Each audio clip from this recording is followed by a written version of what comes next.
आज इस लोकार्पण समारोह के अध्यक्ष आदरणीय श्री श्याम सुंदर श्रीवास्तव जी, मुख्य अतिथि श्री अखिलेश श्रीवास्तव चमन जी और विशिष्ट अतिथि में श्री अंशुमान खरे, आदरणीय महेंद्र जिस्म जी, संचालन कर रहे डॉक्टर योगेश जी, अनिल जी, उनकी पुस्तक का लोकार्पण हुआ तथा हमारे सम्मुख बहुत ही जवान श्रेष्ठ लोग बैठे हैं।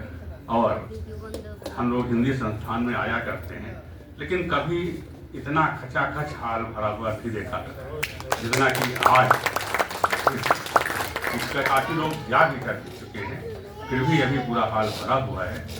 और मैं अपने सम्मुख बैठे हमारे मुख्य लेखाधिकारी रहे श्री ओम प्रकाश अस्थाना जी को मैं सादर वंदन नमन करता हूँ। आदरणीय श्री प्रवीण प्रसाद दुबे जी, आदरणीय मंजू सक्सेना जी को आप लोगों ने सुना। और इसका फिल्मांकन कर रहे हमारे वरिष्ठ कवि, श्रेष्ठ कवि श्री मनमोहन बाराकोटी जी का मैं प्रणाम कर रहा हूँ। और हमारे कई कवि बैठे हैं यहाँ पर, नवीन जी बैठे हैं, दुर्गेश जी बैठे हैं, राम प्रकाश जी बैठे हैं, हमारे विभाग के श्री पीएन सक्सेना जी, यादव जी, सभी लोग बैठे हैं, राम किंकर जी वगैरह से जगह हमारी एसटी भी आई थी। तो इन सबका वंदन करता हूँ और मैं इनके परिवार के, इनके इष्ट मित्रों का, सभी लोगों का अभिनंदन वंदन कर रहा हूँ। मित्रों, जीवन में यदि दुख को ये मानकर चला जाए कि वो मेरा साथी, तो दुख का एहसास अपने आप कम हो जाएगा। क्योंकि जो मेरा शत्रु नहीं साथी है, तो उससे परेशान होने की क्या बात है। सुख दुख एक सिक्के के दो पहलू हैं, जो सभी के जीवन में बारी बारी से आते जाते हैं। अगर सुख के दिन चल रहे हैं तो वो सदैव नहीं रहते, समय बदलते ही कोई न कोई दुख आ जाता है, किंतु दुख भी सदा नहीं रहता, उसके बाद सुख का आना सुनिश्चित। ऐसे में दुख को अपना हमराही जो मानता है, वो आसानी से उसे पार कर जीवन सफर पर चलता रहता है। यद्यपि सभी लोग सुख की कामना करते हैं, दुख कोई नहीं चाहता, लेकिन जो दुख को भी अपना साथी मान रहा है, वो महान व्यक्तित्व का धनी है, और वो है हमारे अनिल कुमार। श्री अनिल कुमार श्रीवास्तव जी ने अपनी आत्मकथा लिखी, जिसका शीर्षक दुख तो मेरा साथी है सुना, जिसे उन्होंने भले ही स्वांतः सिखाए माना, किंतु लोकार्पण के पश्चात अब वो समाज के लिए एक प्रेरणादायक पुस्तक के रूप में लोकप्रिय हो जाएगा। इस संसार में कोई भी ऐसा नहीं है जिसके जीवन में दुख न आया हो।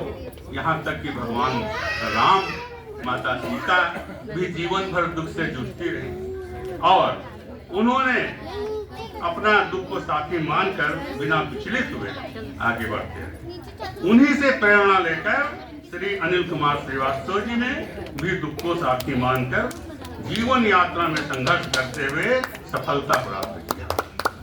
मेरा और अनिल जी का साथ लगभग 47 वर्षों से है। हम लोग सदैव एक दूसरे के सुख दुख के साथी रहे हैं। अनिल जी की स्मरण शक्ति इतनी तीव्र है कि जब वे 4-5 वर्ष के थे, तब की स्मृतियां व संबंधित लोगों के नाम, वर्ष, माह, तारीख, दिन सभी का उल्लेख इस आत्मकथा में किया है। अपने जीवन के रहस्य घटनाओं को लिखित रूप में पुस्तक के माध्यम से स्पष्ट करना भी इनके प्रभावशाली व्यक्तित्व का परिचायक है।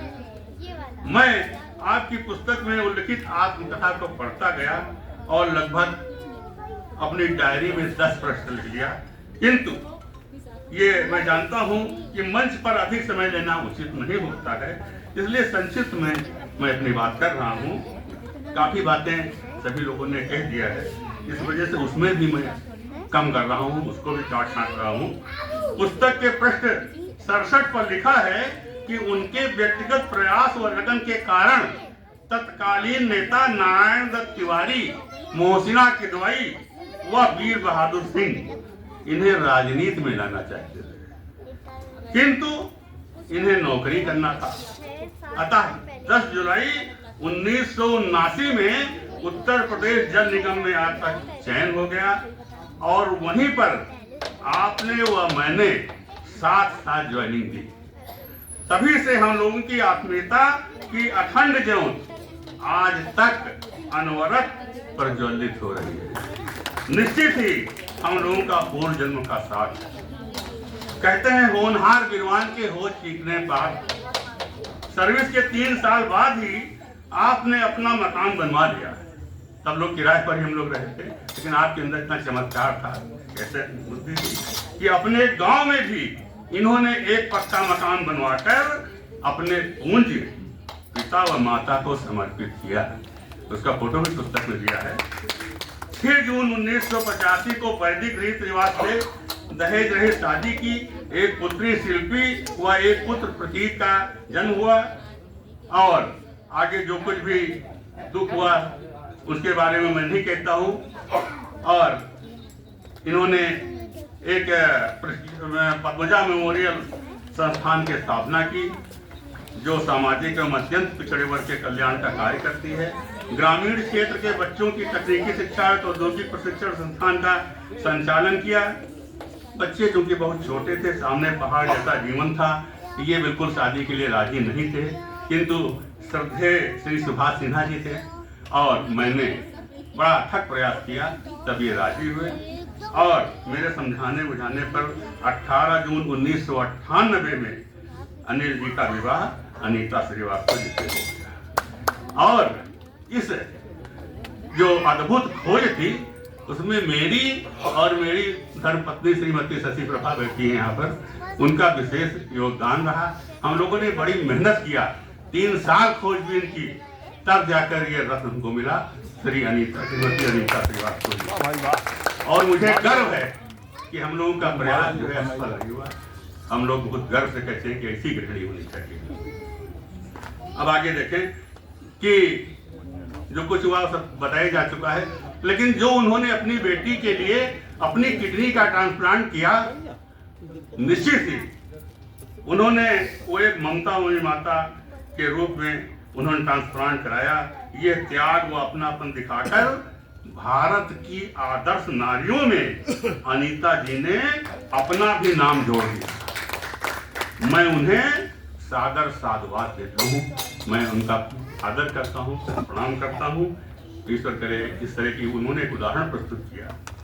सभी की राय से बेटी की शादी भी हुई और बेटे की भी शादी हुई, किंतु बाद में फिर घटना हो गई। अब उसका जिक्र मैं नहीं कर रहा हूँ, लेकिन इस प्रकार 1976 से 2022 तक अनिल जी अनेक असहनीय दुखों को झेलते रहे, पर हार नहीं मानी तथा 15 फरवरी 2026 को अपनी संवेदनाओं की एक कृति प्रकाशित कराई, जिसका नाम है दुख तो मेरा साथी है। दुख तो मेरा साथी है अद्भुत कृति है, और जो सुनता है वही कहता है कि ये अपने में एक अनूठी कृति है। मैं एक दृष्टांत देता हूँ कि महाभारत के युद्ध के बाद भगवान कृष्ण जब द्वारका जाने लगे तो उन्होंने कुंती माता से कहा कुछ मांग लो, तो उन्होंने उनसे दुख मांगा और स्पष्ट किया कि दुख में आप याद आते हैं, दुख में भगवान याद आते हैं, और मेरे याद होने पर वो मेरे साथ भी रहते हैं। आप मेरे साथ भी रहते थे, अब जब सुख के दिन आए हैं तो मुझे छोड़कर द्वारका जा रहे हैं। तो उस समय भी दुख की भी अपना महत्व होता है, अलग उसका भी अपना महत्व होता है। यही महाकवि जयशंकर प्रसाद ने कहा कि ये सांझ उषा का आंगन, आलिंगन विरह मिलन का, और चिरहास अस्त्रमय आनंद रे इस मानव जीवन का। ये सभी के साथ में है और ये पुस्तक एक प्रेरणा के रूप में है। पुस्तक अनिल जी ने अपने पूज्य पिताजी को समर्पित किया है। मुख्य पृष्ठ आकर्षक एवं शीर्षक के अनुरूप है। भाषा शैली परिमार्जित व सरल है। जगह जगह भावनात्मक प्रसंग आए हैं। पुस्तक दुख व निराशा से भरे लोगों के लिए एक संबल है। यह प्रेरणा देती है कि जीवन में बाधाएं आए तो हताश न होकर उनका सामना करना चाहिए। इस पुस्तक का साहित्य जगत और प्रबुद्ध समाज पुस्तकालयों द्वारा सम्मान किया जाएगा, ऐसा मेरा दृढ़ विश्वास है। अंत में मैं एक छंद अपने आप माँ सरस्वती ने लिखवा दिया था, जो हमारी प्रिय पौत्री ने अभी प्रस्तुत किया अपने सुरीले सुरों में, वो पढ़कर मैं अपनी बात को वाणी को विराम दूंगा, क्योंकि वो छंद जो है वो मुझे भी प्रिय है, अनिल जी को भी प्रिय है। और वो ऐसा बन गया कि इनके 7 पर्यायवाचियों के आधार पर वो छंद उसकी रचना हुई और वो इनके व्यक्तित्व व कृतित्व पर बिल्कुल फिट बैठती है।